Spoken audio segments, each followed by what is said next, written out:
Assalamualaikum warahmatullahi wabarakatuh. Selamat sore dan jumpa lagi Sobat Tani di channel Petani Nusantara.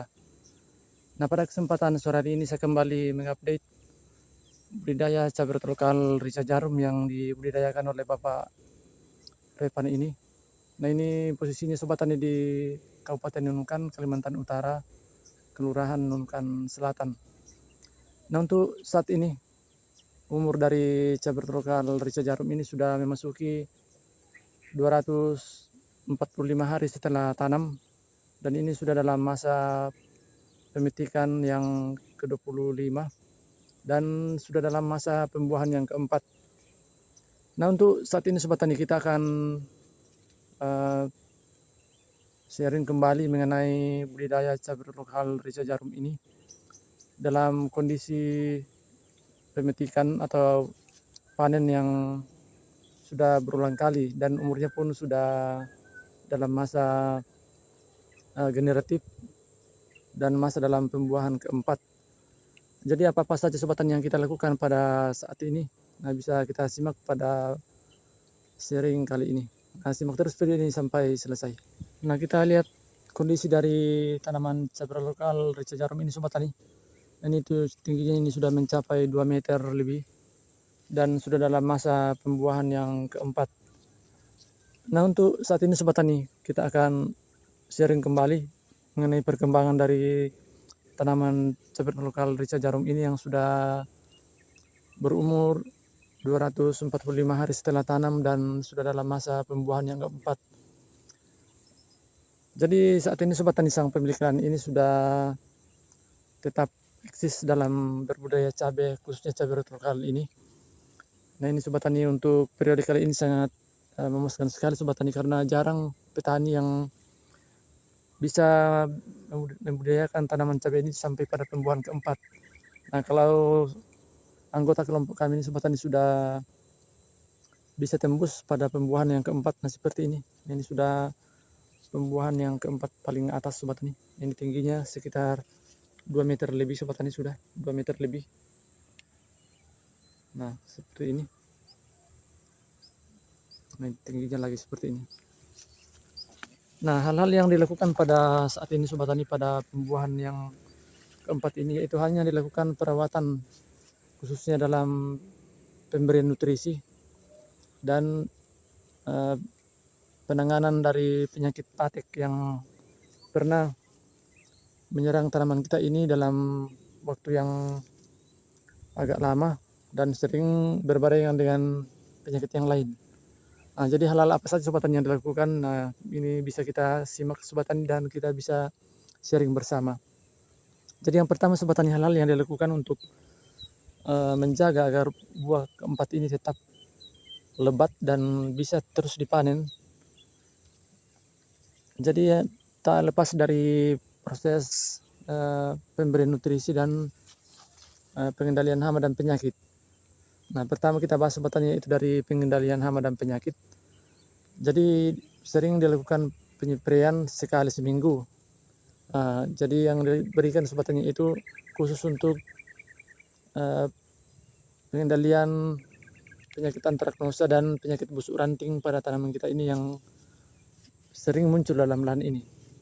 Jadi untuk pengendalian antraknosa Sobat Tani yang kita lakukan yaitu dengan penyemprotan dengan menggunakan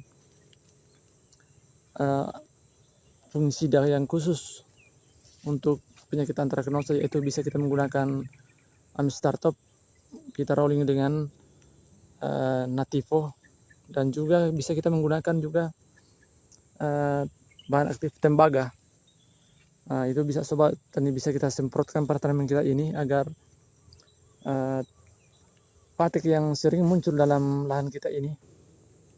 Nah, seperti ini Sobat Tani. Kalau kita semprotkan dengan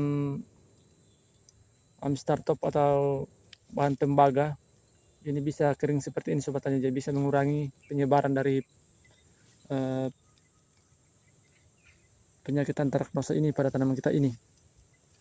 Nah, untuk Nativonya itu Sobat Tani itu memiliki 3 fungsi, yaitu yang pertama yaitu mencegah, kemudian yang kedua menjaga penularan, dan Kemudian yang ketiga itu untuk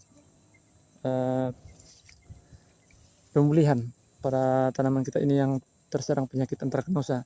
Nah, seperti yang kita lihat ini sobat tani, tanaman kita ini sudah pulih dari penyakit antraknosa dan penyakit busuk ranting. Nah, kita lihat dalam pembuahan keempat ini semakin lebat sobat tani. Nah, kita lihat sendiri dalam lahan ini buah dari tanaman ini semakin lebat dan tepat waktu sobat tani dalam masa penanamannya. Nah, ini pun berbarengan dengan harga tanaman buah cabai yang semakin mahal. Nah, yang perlu sahabat tani ketahui bahwa tanaman ini sejak dilakukan penanaman belum pernah mendapat harga di bawah 70. Ini harganya sobat tani 70.000 per kilonya. Bahkan ada yang mencapai 120 per kilonya. Nah, di situ saja harga kisarannya sobat tani untuk tanaman cabai kita ini pada saat dilakukan pemetikan buah. Jadi harga buah cabai ini sobat tani tidak pernah turun dari harga 70.000. Nah, jadi kita kalkulasi sobat tani mulai dari pembuahan pertama sampai pembuahan keempat. Nah, kira-kira berapa sudah yang diperoleh dari 3.000 tanaman yang ditanam dalam lahan ini. Dan ini sobat tani dilakukan penanaman dengan 2 jalur. Jadi berbeda sobat tani yang saya posting tadi. Itu cuma penanaman dengan 1 jalur saja. Nah, itu dari segi pemberantasan hama dan penyakit. Kemudian untuk pemupukannya sobat tani, tidak terlepas dari sistem pemupukan tabur. Ini sobat tani sudah sering dilakukan pemupukan pada lubang pupuk seperti ini.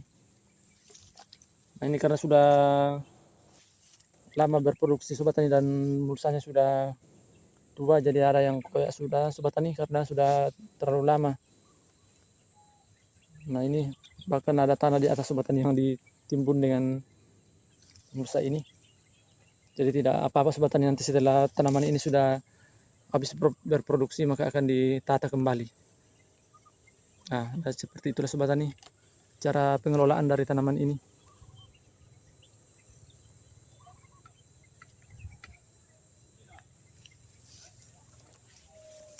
Nah, baik sobat tani, sekian dulu video dari saya, semoga bermanfaat dan menginspirasi sobat tani semuanya dalam berbudaya cabai di tanah air. Terima kasih, salam tani Nusantara, dan nantikan terus video selanjutnya.